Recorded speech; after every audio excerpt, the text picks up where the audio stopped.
ও নবী আমার, আপনি শহীদ হয়ে গিয়েছেন, এই তথ্য এই খবর পাওয়ার পরে আপনার সাহাবী পাগল হয়ে গিয়েছে। তার গোসল ফরজ হয়েছিল, সে সহবাস করেছিল, তার গোসল ফরজ হয়েছিল, গোসল করা বাদ দিয়ে যুদ্ধের ময়দানে ছুটে এসেছে। আমি খবর পেয়েছি আমার স্বামী হানজালা শহীদ হয়ে গিয়েছে। নবী গো, শহীদদের লাশগুলো তো গোসল করানো ছাড়া যে অবস্থায় রক্তাক্ত অবস্থায় জমিনের মধ্যে পুঁতে ফেলা হয়, দাফন দেওয়া হয়, আমার স্বামী হানজালা তার তো গোসল ফরজ হয়েছিল, তাকে তো ওই অবস্থায় কবরস্থ করা যাবে না। আমার স্বামীকে খুঁজে খুঁজে বের করে তাকে গোসল করে কবরস্থ করে দেন। আল্লাহ রাসূলুল্লাহ সাল্লাল্লাহু আলাইহি ওয়াসাল্লাম সাহাবীদেরকে বললেন, ও সাহাবীরা, হানজালার লাশ কোথায় আছে তোমরা খোঁজো, লাশ কোথাও পাওয়া যায় না। হযরতে জিবরাইল আলাইহিস সালাতু ওয়াস সালাম একজন ফেরেশতার একটা দল নিয়ে ইতিমধ্যে জমিনের মধ্যে একটা লাশ নিয়ে এসে বলতেছে, ইয়া রাসূলুল্লাহ, আপনার হানজালার গোসলের প্রয়োজনে চিন্তা করতে হবে না। আল্লাহ রাব্বুল আলামিন হানজালার লাশটাকে উঠায় নিয়ে জান্নাতের মধ্যে, জান্নাতের পানি হাউজে কাউসারের পানি দিয়ে গোসল করে, জান্নাতি কাপড় দিয়ে তাকে কাফনের কাপড় দিয়ে পেঁচায়া আপনার কাছে আল্লাহ তাআলা পাঠায়া দিয়েছেন। সুবহানাল্লাহ। আরো জোরে বলেন সুবহানাল্লাহ। 53 বছর বয়সে নবী আমার মক্কা থেকে মদিনায় হিজরত করলেন। হিজরত করার পরে তিনি যখন হিজরত করলেন, কারণ মক্কার মধ্যে তিনি থাকতে পারলেন না। মক্কার কাফিরদের নির্যাতনে নবী মক্কায় থাকতে পারলেন না। রাতের অন্ধকারে পালিয়ে পালিয়ে লুকিয়ে লুকিয়ে সকলেই যখন ঘুমিয়ে পড়েছে, এমন একটা সময় নবী আমার নিজের জন্মভূমি ছেড়ে রাতের অন্ধকারে মদিনার মধ্যে তিনি হিজরত করলেন। বলেন সুবহানাল্লাহ। তার মানে নবীকে আল্লাহ শিখিয়ে দিলেন কেমনে রাষ্ট্র চালাইতে হবে। তার মানে এই কোরআন দিয়ে রাষ্ট্র চলবে, যিনি শিক্ষা দিয়েছেন আওয়াজ করে বলেন তো তিনি কে? যারা বলে হুজুররা যদি রাষ্ট্রনায়ক হয়, হুজুরেরা যদি ক্ষমতায় আসে, তারা তো দেশ চালাতে পারবে না। তারা দেশ চালাবে কোরআন দিয়া। কোরআনের আইন তো কঠিন আইন হবে, চুরি করলে হাত কাটা, জেনা করলে হত্যা করা, তাহলে তারা তো দেশ চালাতে পারবে না। আমি বলি তারা হলো কাফের, তারা হলো কাফের। তার কারণ হলো যে বিধান দিয়ে দেশ চালাতে হবে, বলেন তো এই বিধানটা যিনি নাজিল করেছেন তিনি কি? হুদাল লিন্নাসি ওয়া বায়িনাতিন মিনাল হুদা ওয়াল ফুরকান। আল্লাহ তাআলা বলে এটা হলো মানুষের জন্য হেদায়েত, সত্য মিথ্যা হক বাতিল নির্ণয়কারী মহাগ্রন্থ, তার নাম হলো আল কোরআন। এটাতে দেশ চলুক, এটাকে আমরা চাই কি চাই না? বলে আরো বলেন, চাই কি চাই না? আল্লাহ পাক সূরা আন-নিসা এর ৭৫ নং আয়াতে কারিমা আমি আপনাদের খেদমতে তেলাওয়াত করেছি। এই আয়াত রব্বুল আলামিন এই আয়াতের মধ্যে কি বলেছেন সেই বিষয়গুলো আমরা আলোচনা করব। আল্লাহ পাক আমাদেরকে আমলের নিয়ত শোনার তৌফিক দান করেন। বলেন আমিন। আরেকটু জোরে বলেন আমিন। আল্লাহ রব্বুল আলামিন বলেন, ফালিউকাতিল ফি সাবিলিল্লাহিল্লাযীনা ইয়াশরুনাল হায়াতাদ দুনিয়া বিল আখিরাহ। খেয়াল করে শোনেন, আমার কথা কি শুনতেছেন? আল্লাহ রাব্বুল আলামিন বলেন, পৃথিবীর মানুষ শোনো, যে ব্যক্তি ঈমান আনবে, যে বলবে আমরা মুসলমান, তাহলে সেই ব্যক্তি তারপরে তার দুনিয়ার জিন্দেগিটাকে যদি আখিরাতের বিনিময়ে বিক্রয় করে দিতে পারে, তাহলে সে আমি আল্লাহর রাস্তায় লড়াই করবে। সে লড়াই করতে পারবে না যার দুনিয়ার প্রতি লোভ লালসা থাকবে। পরকাল সে বুঝবে না, দুনিয়াটাকে সে সবকিছু মনে করবে, তাহলে সে আল্লাহর রাস্তায় লড়াই করবে না। আর আল্লাহর রাস্তায় লড়াই করবে যারা এই দুনিয়াটাকে আখিরাতের বিনিময়ে বিক্রয় করে দিবে। আল্লাহ রাব্বুল আলামিন তারপরে বলেন, সরল অনুবাদ করছি, ওয়া ইউকাতিল ফি সাবিলিল্লাহ। তারপরে আল্লাহ তাআলা বললেন, ওয়া ইউকাতিল ফি সাবিলিল্লাহি ফায়ুক্তালা ওয়া ইয়াগলিবু ফাসাওফা নু'তিহি আজরান আযীমা। আর আমি আল্লাহর রাস্তায় লড়াই করতে যদি তোমরা মারা যাও অথবা বিজয়ী হও, উভয়ের জন্য মহা পুরস্কার, জান্নাতুন তাজরি মিন তাহতিহাল আনহারু খালিদিনা ফিহা। বলে সুবহানাল্লাহ। যদি তোমরা আমি আল্লাহর রাস্তায় লড়াই করে বাইচাও থাকো অথবা শহীদ হয়ে যাও, উভয়ের জন্য তৈরি আছে জান্নাত। বলেন সুবহানাল্লাহ। আরেকবার বলেন না সুবহানাল্লাহ। আল্লাহ রাস্তায় লড়াই করতে হবে। প্রিয় হাজরিন, খেয়াল করে শুনেন, এই আয়াতটা নাজিল হয়েছে, এই সূরাটা নাজিল হয়েছে মদিনায়। কোথায়? সূরা আন-নিসা নায়েত এই আয়াত, এই সূরাটা নাজিল হয়েছে মদিনায়। প্রিয় হাজরিন, মক্কার জিন্দেগিতে, মক্কার জীবনেই নাজিল হয়েছে ৮৬টি, সুবহানাল্লাহ বলেন। কিন্তু ৮৬টি সূরা নাজিল হয়েছে। এই ৮৬টি সূরার হাজার হাজার আয়াতের মধ্যে একটা সূরাতেও আল্লাহ পাক আল্লাহ রাস্তায় লড়াই করো, জিহাদ করো, এরকম আলোচনা আল্লাহ করেন নাই। চিন্তা করেন। আর নবীজি যখন মক্কা থেকে হিজরত করে মদিনায় চলে গেলেন, মদিনার জিন্দেগিতে আয়াত সূরা নাজিল হইল ২৮টা। কয়টা? ২৮টা। আর এই ২৮টা সূরার মধ্যে আল্লাহ তাআলা ৯০০-র উপরে জিহাদের আলোচনা করেছেন। সুবহানাল্লাহ বলেন। তার মানে ২৮টা, ৮৬ আর ২৮ ১১৪। জি, ৮৬ আর ২৮ ১১৪।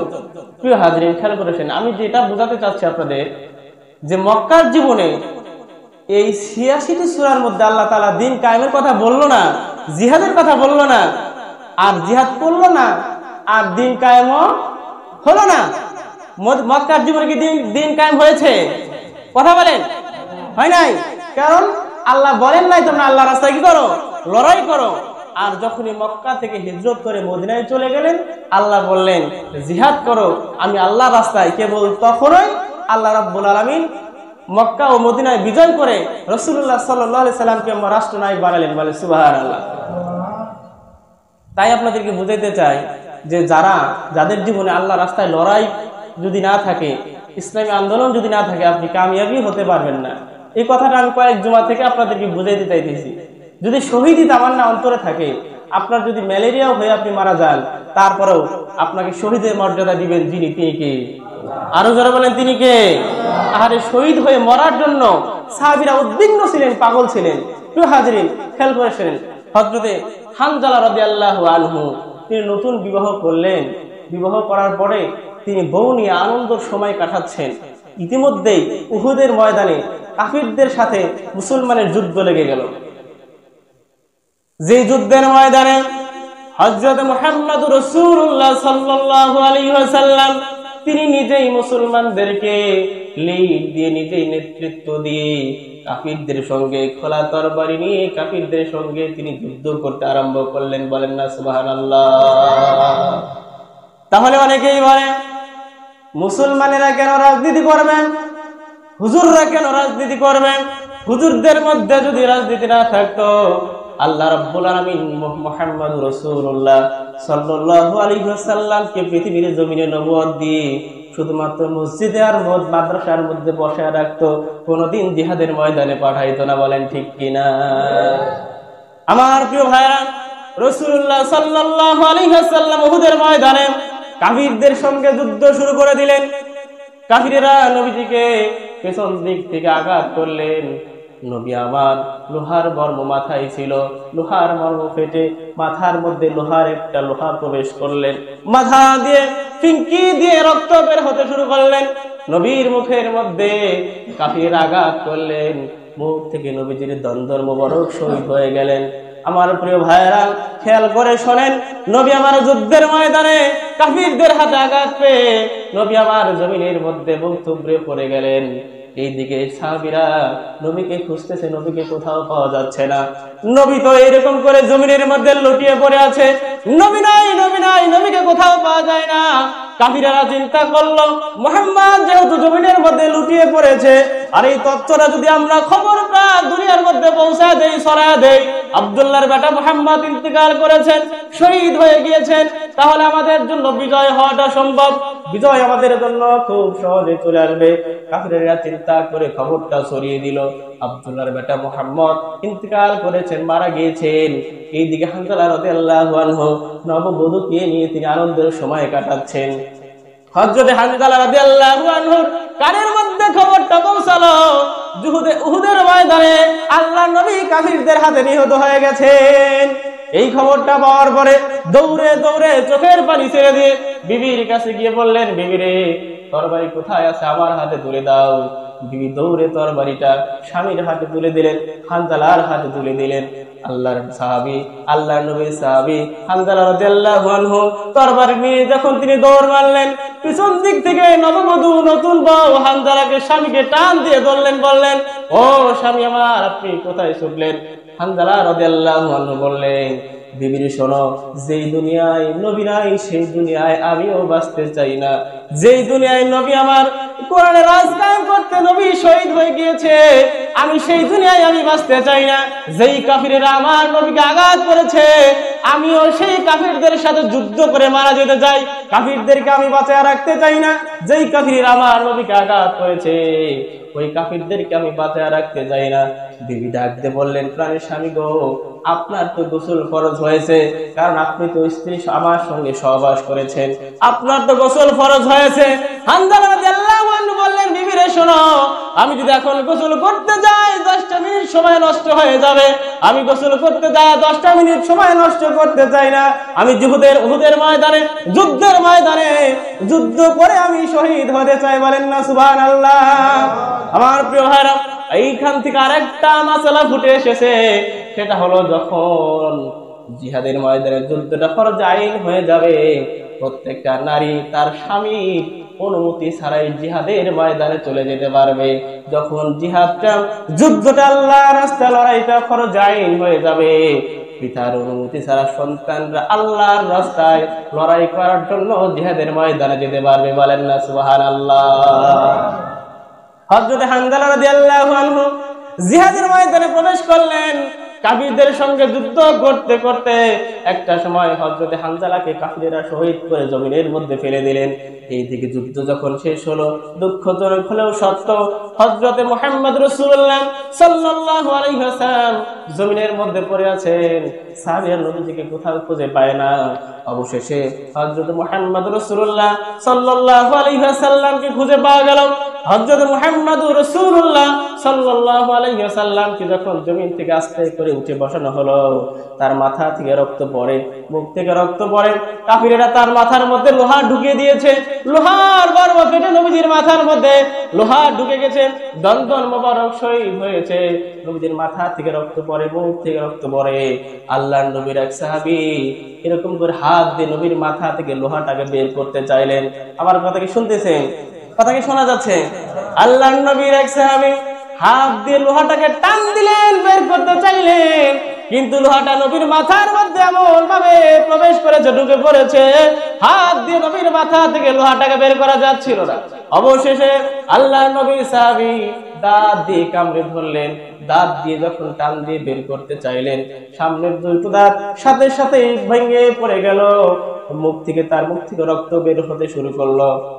অন্যান্য সাহাবীরা বলল, হাত দিয়ে যখন পারা গেল না, মুখ দিয়েও পারা গেল না, অতএব আমরা নবীকে চিকিৎসালয়ে নিয়ে যাই, সেখানে নবীকে নিয়ে আমরা সুস্থ করব, চিকিৎসা করব, সেবা দান করব।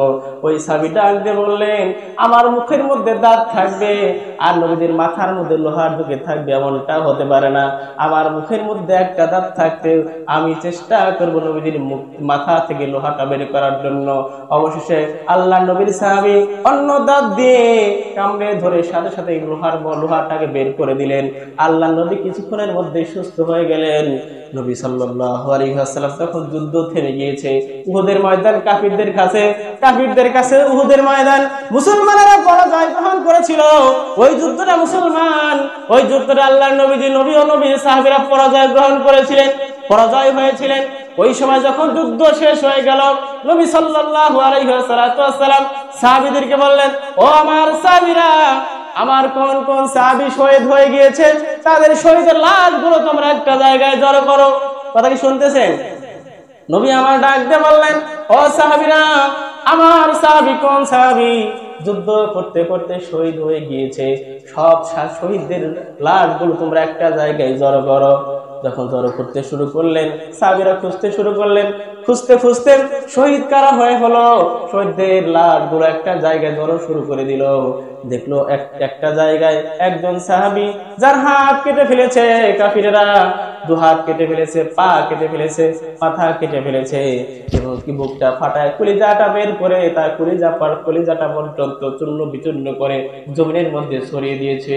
সেই সাহাবী আর কেউ নয়, সেই সাহাবী হলো হযরত মুহাম্মদ রাসূলুল্লাহ সাল্লাল্লাহু আলাইহি ওয়াসাল্লামের চাচা হযরত হামজা রাদিয়াল্লাহু আনহু।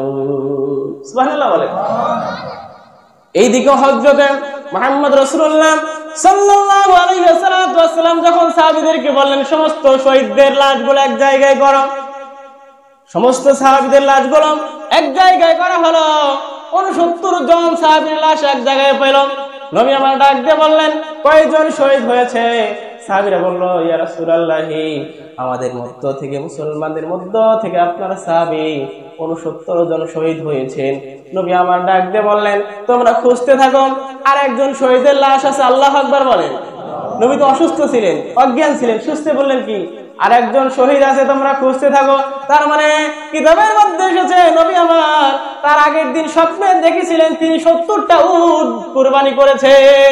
তার মানে আল্লাহ তাআলা ওহীর মাধ্যমে জানিয়ে দিয়েছেন, স্বপ্নের মাধ্যমে জানিয়ে দিয়েছেন, নবী গো, উহুদের ময়দানে আপনারা সাহাবী 1-2 জন নয়, 70 জন উহুদের ময়দানে শহীদ হয়ে যাবে। সুবহানাল্লাহ। নবী বললেন, আর একজন আছে, খুঁজতে থাকো। খুঁজতে খুঁজে কোথাও পাওয়া যাচ্ছে না। উহুদের ময়দান, লাশ খুঁজে খুঁজে খুঁজে খুঁজে বের করা হচ্ছে, কোথায় সে আরেক সাহাবী। ইতিমধ্যে সেই উহুদের ময়দানে একজন মহিলা প্রবেশ করলেন, নবীকে ডাক দিয়ে বললেন, ইয়া রাসূলুল্লাহ। নবী আমার বললেন, হে মহিলা, তুমি কে? তোমাকে তো চিনলাম না। তখন সেই মহিলা বলল, ইয়া রাসূলুল্লাহ, 2 দিন পূর্বেই আমাকে আপনার এক সাহাবীর সাথে মসজিদে নববীর মধ্যে বিবাহ করাইছিলেন, আপনার সেই সাহাবী হানজালার স্ত্রী আমি। সুবহানাল্লাহ বলেন। ও নবী আমার, আপনি শহীদ হয়ে গিয়েছেন। এই তথ্য, এই খবর পাওয়ার পরে আপনার সাহাবী পাগল হয়ে গিয়েছে। তার গোসল ফরজ হয়েছিল, সে সহবাস করেছিল, তার গোসল ফরজ হয়েছিল। গোসল করা বাদ দিয়ে যুদ্ধের ময়দানে ছুটে এসেছে। আমি খবর পেয়েছি আমার স্বামী হানজালা শহীদ হয়ে গিয়েছে। নবী গো, শহীদদের লাশগুলো তো গোসল করানো ছাড়া যে অবস্থায় রক্তাক্ত অবস্থায় জমিনের মধ্যে পুঁতে ফেলা হয়, দাফন দেওয়া হয়, আমার স্বামী হানজালা তার তো গোসল ফরজ হয়েছিল, তাকে তো ওই অবস্থায় কবরস্থ করা যাবে না। আমার স্বামীকে খুঁজে খুঁজে বের করে তাকে গোসল করে কবরস্থ করে দেন।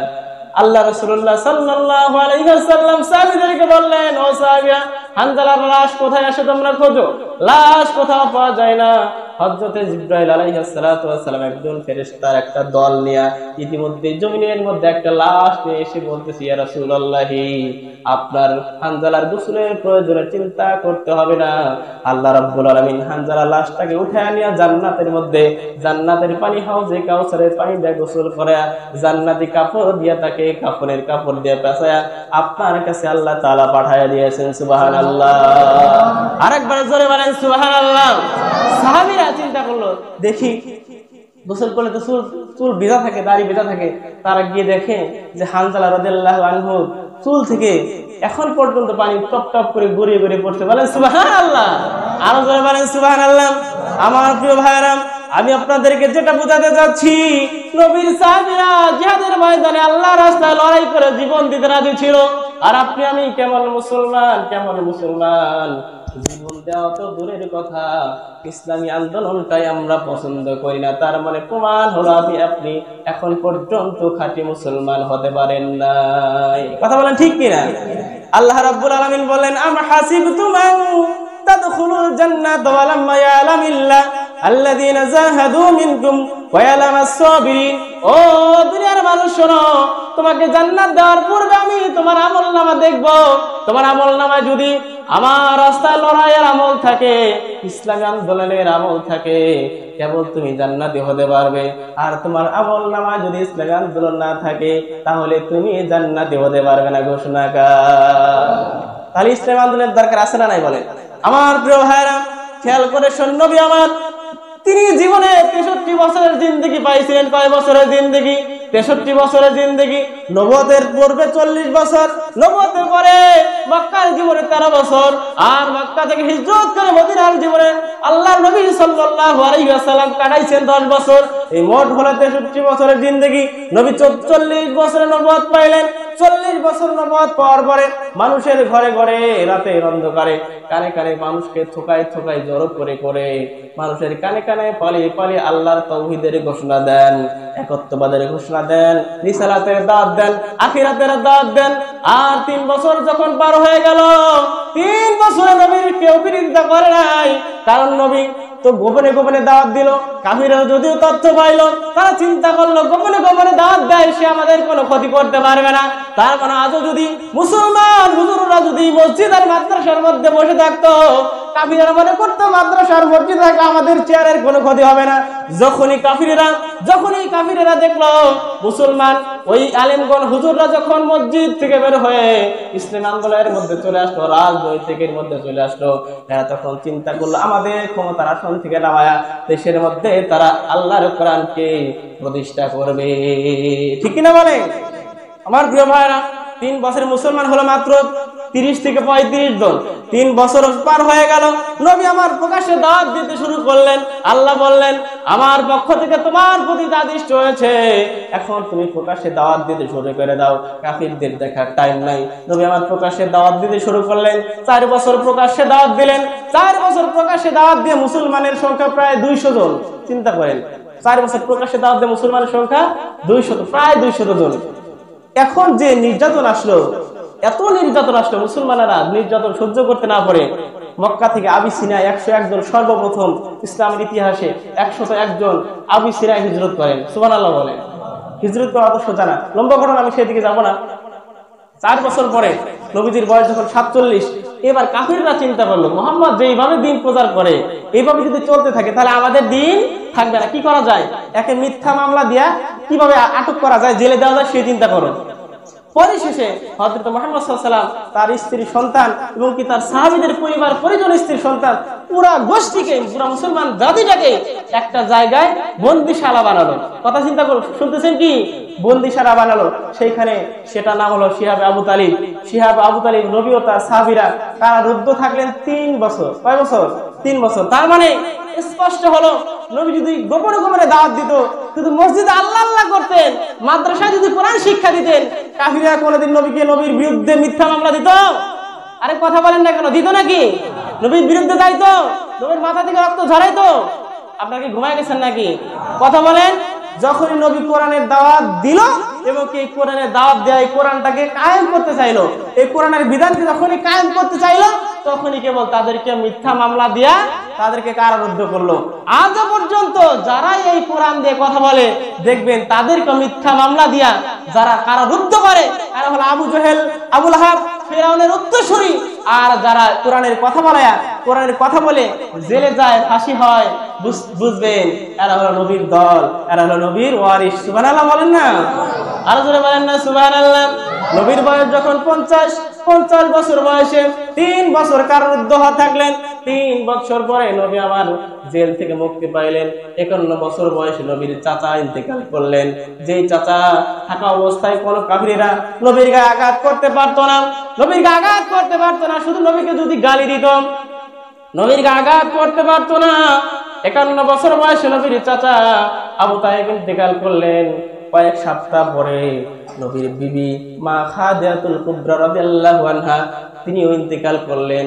এইবার যখন নবীর চাচাও নাই, নবীর বিবিও নাই, নবী যখন বাজারে যায়, কাফিরেরা এতক্ষণ পর্যন্ত নবীকে শুধু গালি দিত। আর নবীর চাচা ইন্তেকালের পরে নবী যখন বাজারে যায়, কাফিরেরা তার কাদামাটি, পচা, দুর্গন্ধযুক্ত খাবার নবীজির মুখের দিকে ছুঁড়ে মারে। বলেন নাউজুবিল্লাহ। নবী বাড়িতে এসে কার কাছে বলবে? যার কাছে বললে সে আম্মা জান খাদিজাতুল কুবরা রাদিয়াল্লাহু আনহা মাথায় হাত দিয়ে, পিঠে হাত বুলিয়ে দিয়ে সান্ত্বনা দিত, নবীজি শান্ত হয়ে যেত। অথচ বাড়িতে সেই বিবি ইন্তেকাল করেছেন, সেই বছরের নাম হলো আমুলে হুজুর। নবীজির কষ্টের বছর, সবচাইতে দুঃখের বছর। নবী আমার কষ্টের বছর, নবীর মনটা খারাপ। আপনার যদি মন খারাপ হয়, আপনার কোন শুভাকাঙ্ক্ষী বলে তুমি একটু ঘুরে বেরিয়ে আসো, কোথায় ঘুরতে যাও, ঘুরে আসলে তোমার মনটা ভালো হয়ে যাবে। নবীর মন খারাপ, চাচা ইন্তেকাল করেছেন, বিবি ইন্তেকাল করেছেন, নবীর একটা সফরের প্রয়োজন। সেই সফর, তিনি তো সর্বশ্রেষ্ঠ মহামানব, তার সফর কি সেই মক্কা মদিনা? তার সফর কি শুধু কক্সবাজার? তার সফর কি সিঙ্গাপুর হবে? এমন তিনি যেহেতু সর্বশ্রেষ্ঠ মহামানব, তার সফরটা হবো সর্বশ্রেষ্ঠ জায়গায়। আল্লাহ রাব্বুল আমিন তিনি তো জানেন তার বয়স যখন 52, তিনি জানেন আর 1 বছর পরে 53 বছর বয়সে নবী মক্কা থেকে মদিনায় হিজরত করবেন। আর হিজরত করার পরে মদিনাবাসী তাকে স্বাগতম জানাবেন, আর মদিনায় তিনি রাষ্ট্রনায়ক হবেন। তাহলে রাষ্ট্র চালাতে কি প্রয়োজন, আর রাষ্ট্রটা কিভাবে চালাতে হবে? আল্লাহ রাব্বুল আলামিন নবীকে এমন ভাবে সৃষ্টি করেছেন, নবী নিজের মুখ থেকে কোনো কথা বলেন না, নিজে কোনো কিছু বানায় বলেন না। আল্লাহ যেটা বলেন নবী কেবল সেইটাই বলেন। তাহলে আল্লাহ তো জানেন 1 বছর পরে তিনি মক্কা থেকে মদিনায় হিজরত করবেন, আর হিজরত করে মদিনা রাষ্ট্রের নায়ক হবেন, রাষ্ট্রপ্রধান হবেন, সরকার হবেন। তাহলে সরকার হইলে দেশটা কেমনে চালাইতে হবে আমার মুহাম্মদ তো জানে না, এই জন্য আল্লাহ রাব্বুল আলামিন তার মনটাকে ভালো করে দেওয়ার জন্য আরশে আজিম আল্লাহ রাব্বুল আলামিনের বাড়িতে নবীকে মেরাজ করালেন, বলেন সুবহানাল্লাহ। মেরাজ করা পরবর্তীতে তিনি রাষ্ট্র চালাবেন। রাষ্ট্র চালাইতে 14টা গুণের দরকার, 14টা গুণ দিয়া 14টা বৈশিষ্ট্যের অধিকারী কইরা একটা কমপ্লিট সূরা বানী ইসরাঈল 14 দফা আইন দিয়া কেমনে দেশ চালাইতে হবে, কেমনে আইন করতে হবে, সব বিধান দিয়ে আল্লাহ রাব্বুল আলামিন কমপ্লিট একটি সূরা বানী ইসরাঈল নাযিল করে আল্লাহ তাআলা বিশ্বনবীকে আবার পৃথিবীতে পাঠিয়ে দিলেন, বলেন সুবহানাল্লাহ। আরো জোরে বলেন সুবহানাল্লাহ। 53 বছর বয়সে নবী আমার মক্কা থেকে মদিনায় হিজরত করলেন। হিজরত করার পরে তিনি যখন হিজরত করলেন, কারণ মক্কার মধ্যে তিনি থাকতে পারলেন না। মক্কার কাফিরদের নির্যাতনে নবী মক্কায় থাকতে পারলেন না। রাতের অন্ধকারে পালিয়ে লুকিয়ে সকলেই যখন ঘুমিয়ে পড়েছে, এমন একটা সময় নবী আমার নিজের জন্মভূমি ছেড়ে রাতের অন্ধকারে মদিনার মধ্যে তিনি হিজরত করলেন, বলেন সুবহানাল্লাহ। তার মানে নবীকে আল্লাহ শিখিয়ে দিলেন কেমনে রাষ্ট্র চালাইতে হবে। তার মানে এই কোরআন দিয়ে রাষ্ট্র চলবে যিনি শিক্ষা দিয়েছেন, আওয়াজ করে বলেন তো তিনি কে? যারা বলেন হুজুররা যদি রাষ্ট্রনায়ক হয়, হুজুরেরা যদি ক্ষমতায় আসে, তারা তো দেশ চালাতে পারবে না। তারা দেশ চালাবে কোরআন দিয়া। কোরআনের আইন তো কঠিন আইন হবে, চুরি করলে হাত কাটা, জেনা করলে হত্যা করা। তাহলে তারা তো দেশ চালাতে পারবে না। আমি বলি তারা হলো কাফের। তার কারণ হলো যে বিধান দিয়ে দেশ চালাতে হবে, বলেন তো এই বিধানটা যিনি নাযিল করেছেন তিনি কি? হুদাল লিন্নাসি ওয়া বায়িনাতিন মিনাল হুদা ওয়াল ফুরকান। আল্লাহ তাআলা বলে এটা হলো মানুষের জন্য হেদায়েত, সত্য মিথ্যা, হক বাতিল নির্ণয়কারী মহাগ্রন্থ, তার নাম হলো আল কোরআন। এটাতে দেশ চলুক, এটাকে আমরা চাই কি চাই না? বলে আরো বলেন, চাই কি চাই না? আল্লাহ পাক কবুল করেন, বলেন আমিন। আমার প্রিয় ভাইরা, তার মানে এই যে দেশ চালাইতে হবে কোরআন দেয়, এটা শিখাই দিয়েছেন কে? তার হুজুররা যদি বলে যে কোরআন দেয়, তার মানে আমরা আওয়ামী লীগ বুঝি না, বিএনপি বুঝি না, জামাত বুঝি না। যদি বিএনপি কোরআন দিয়ে রাষ্ট্র চালাতে চায় আমরা বিএনপি করবো, যদি জামাত কোরআন দিয়ে রাষ্ট্র চালাতে চায় আমরা জামাত করব, যদি জামাত কোরআনের বিরুদ্ধে যায় আমরা জামাত করব না, যদি বিএনপি জামাতের কোরআনের বিরুদ্ধে যায় আমরা বিএনপি করব না। কথা বলেন ঠিক কিনা? তার মানে আমি বুঝাতে চাইছি কোনটা, যদি বিএনপি কোরআন দিয়ে চালায় আমরা বিএনপি করব। আমি আপনাকে বিএনপি করতে নিষেধ করছি না, জামাত করতেও বলছি না। আমি বলছি যারাই কোরআন দিয়ে ডাকবে, কোরআনের কথা বলবে, আপনি মুসলমান হলে আপনি সেই দলই করবেন। ঠিক কিনা বলেন? এটা বলার দরকার আছে, এটা বলার দরকার আছে। আল হক মাররুন, সত্য কথায় কৃতিতাই হয়। ঠিক কিনা বলেন আমার প্রিয় ভাইরা? এজন্য আপনাদেরকে উদ্যত আহ্বান করে বলি, আপনার বিবেক আছে, বুদ্ধি আছে, কারা কোরআন দিয়ে কথা বলে, কারা ডাকে, আপনি তাদের কথা শুনবেন। এই ঘোষণা যিনি দিয়েছেন তিনি কে? আলোচনা বলেন তিনি কে? আমার প্রিয় বন্ধুগণ, আল্লাহ রাসূলুল্লাহ সাল্লাল্লাহু আলাইহি ওয়াসাল্লাম 2 মিনিটের মধ্যে শেষ করে দেই। রাসূলুল্লাহ সাল্লাল্লাহু আলাইহি সাল্লাম তিনি যখন মক্কা থেকে মদিনায় হিজরত করলেন, হিজরত করার পরেই একটা যুদ্ধ ঘটেছিল। সেই যুদ্ধের বলতে পারবেন সেই যুদ্ধটা কোন যুদ্ধ? বদরের যুদ্ধ। সেই যুদ্ধ হলো বদরের যুদ্ধ। সর্বপ্রথম মুসলমান আর কাফেরদের মধ্যে যুদ্ধ হয়েছিল মক্কা থেকে মদিনায় হিজরত করার পরে। সেই যুদ্ধ হলো বদরের যুদ্ধ। সেই বদরের যুদ্ধে মুসলমানদের কাছে মাত্র তরবারি ছিল 8টা। কয়টা? খেয়াল করে শোনেন, কয়টা? 8টা। লৌহ বর্ম ছিল 1টা, আর কয়েকটা খেজুর পাতার ডাল। সৈনিক হলো 313, আর কাফিরদের সংখ্যা হলো 1000। তাদের 1000 হাতে তরবারি, 100-র উপরে উট। চিন্তা করেন। আর সেই যুদ্ধ যখন শুরু হলো, যুদ্ধের ময়দানে নবী সাল্লাল্লাহু আলাইহি ওয়াসাল্লাম চিন্তা করলেন কিভাবে সেই এত শক্তিশালী বিরুদ্ধে, সামরিক বাহিনীর বিরুদ্ধে যুদ্ধ করে কিভাবে বিজয় করব। আল্লাহ তাআলা বললেন, হে নবী, আপনার দায়িত্ব শুধু আমার রাস্তায় লড়াই করা, বিজয় করে দেওয়ার দায়িত্ব আমার। সুবহানাল্লাহ বলেন। নবী সাল্লাল্লাহু আলাইহি ওয়াসাল্লাম যুদ্ধে গেলেন, আল্লাহ তাআলা সরাসরি 5000 ফেরেশতা নিযুক্ত হয়ে একেবারে ওই কাফিরদের কুচু কাটা করে বদরের ময়দানটা বিজয় হলো। বলেন সুবহানাল্লাহ। অতএব আমি আপনাদেরকে বলি যে আমি আপনি শুধুমাত্র আল্লাহর রাস্তায় লড়াই করা হলো আমাদের কাজ, আর বিজয় যিনি করবেন তিনি কে? আরো কথা বলেন না, তিনি কে? আমার আপনার দায়িত্ব শুধু আল্লাহর রাস্তায় লড়াই করা, বিজয় যিনি করবেন তিনি কে? আল্লাহ। বলবেন আমাদের কিছুই নাই, এত শক্তি তার টাকা তাদের কিভাবে আমরা করবো? শুধু আপনি আল্লাহ রাস্তায় লড়াই করেন। প্রিয় ভাইরা, আল্লাহ রাস্তায় কেবলমাত্র যারা কোরআন দিয়ে রাষ্ট্র চালাতে চাইবে তারাই ইনসাফ কায়েম করতে পারবে। তা ব্যতীত অন্য কোনো মতাদর্শ, অন্য কোনো মানুষের বানানো আইন তারা আল্লাহর বিধান ইনসাফ কায়েম করতে পারবে না। ঠিক কিনা বলেন? তার বাস্তব উদাহরণ আমি আপনাদেরকে বলি। এরা হলো কিছু কিছু, এই যে আমরা যে অনেক সময় শুনি যে বিগত বছরে যারা ছিল একদল খায়া গেছে আর একদল খাওয়ার জন্য প্রস্তুত, এটা আসলেই সত্য। এই যে কুমিল্লা জেলার 14 গ্রাম উপজেলার এক নেতা, তিনি বলেছেন কি জানেন?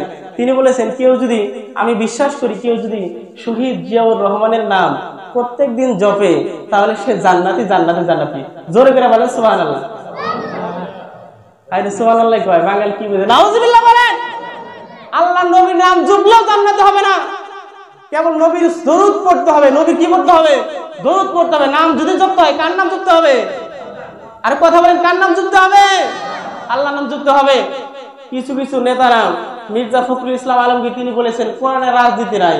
আর পুরা কোরআনটাই তো রাজনীতি। ঠিক কিনা বলেন? পুরা কোরআনটাই রাজনীতি। যারা বলে যে বিশ্বাস করবে, আমি আপনাদেরকে বোঝাতে চাইতেছি, এতে কে কি মনে করে করুক, আল হক তো মরবুন, সত্য কথা দিতেই হয়।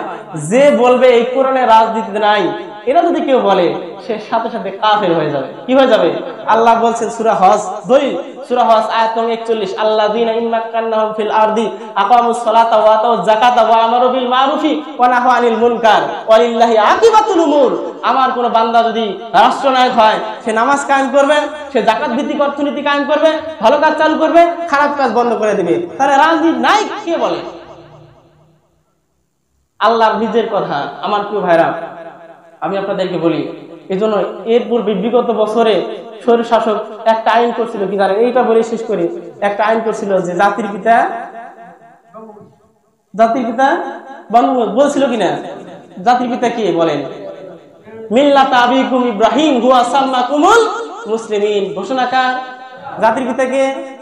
আমি একটা ভিডিও দেখলাম, তারিক জিয়া, তিনি বলছেন জাতির পিতা হওয়ার যোগ্য একমাত্র জিয়াউর রহমান।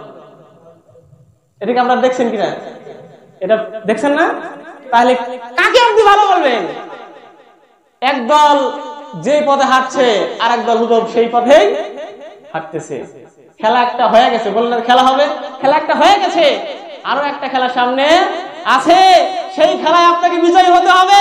সেই খেলায় আপনার মাথা মস্তিষ্ক ঠিক রাখতে হবে। আমরা সকলে মুসলমান, আমরা মুসলমান ভেবে দলাদলি করবো না। কে লম্বা পাঞ্জাবি পরে দেখবো না, কে পাঞ্জাবি খাটো পরে, কে ফাড়া পরে, কে টুপি লম্বা পরে, কেউ খাটো পরে, কেউ নেফা টুপি পরে, কেউ পাঞ্জাবি পরেই না, কেউ জিন্স শার্ট পরে। আমরা এটা দেখবো না। এই দেশের সার্বভৌমত্ব ঠিক রাখার জন্য, এই দেশটাকে, এই দেশের আল্লাহর রাজ কায়েম করার জন্য যদি ওই যে রংপুরের আবু সাইদের মতো জীবন দিতে হয়, বন্দুকের নলের সামনে যদি বুকটা পাইতে দিতে হয়, যদি আমাদেরকে শাহাদাতের পেয়ালা হাতের মধ্যে নিতে হয়, জীবনও যদি দিতে হয়, আমরা সকলে রাজি আছি কিনা বলে? দুহাত তুলে আল্লাহকে দেখাই, দুহাত তুলে দেখাই, নারায়ে তাকবীর, নারায়ে তাকবীর। আল্লাহ আমাদের কবুল করেন, বলেন আমিন।